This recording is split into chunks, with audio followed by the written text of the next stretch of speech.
jsem Honza a prasknu míč.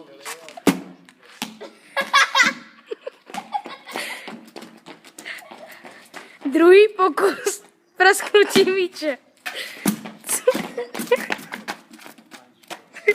Třetí pokus. Sakra, kdy už se to povede? Čtvrtý pokus. To snad ani nejde, vole. Pátý pokus. Kurva, co se to děje? Víš co, Honzo, tak se vystřídáme. Ty si takový poslední pokus máš, vole. Tak to už ale není možný. Říkal si jednou, vole. Vem si to, vole. Vem si to. What the fuck, nejde, to není možné.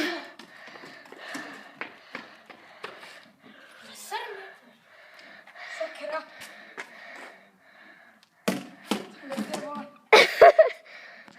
Ty vole. Vypadá to na zkázu světa. Míč nejde prasknout. Podívejte se, jak je tento míč špinavý. Zkus to znova. Tak, to pak nejde. Ježišmarja. Není možné. Dělej a házej znova. Jaký těžký sakra prasknout míč? Jdi tam a házej. Jako propíchne mu. Ne, to by bylo trapný. To je fakt jako rugby. Nejvíc to bude mít 5 minut, dělej, házej.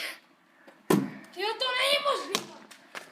A teď jsem to hodil přesně. A teď přijelo auto, takže počkej. A něco tvrdýho.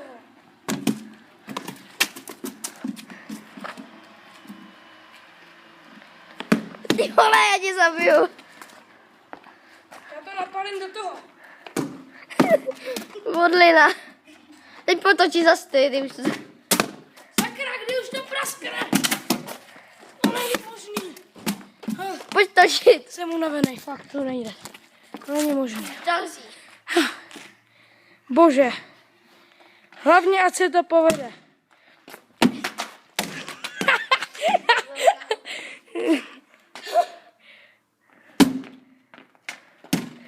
No, tak tohle bude velice těžké. Ty vole, bacha na auto, vole. To je moje auto, tak si budu... To je jedno, ale... Ne. To je tvoje auto? Ty vole, ty mě chceš zabít, ale. To je tvoje auto? To je spíš tvého táty, ne? Pořádně na to šlápně, nebo přinesem špendlík, vole. To bolí. Tak to praskl míč.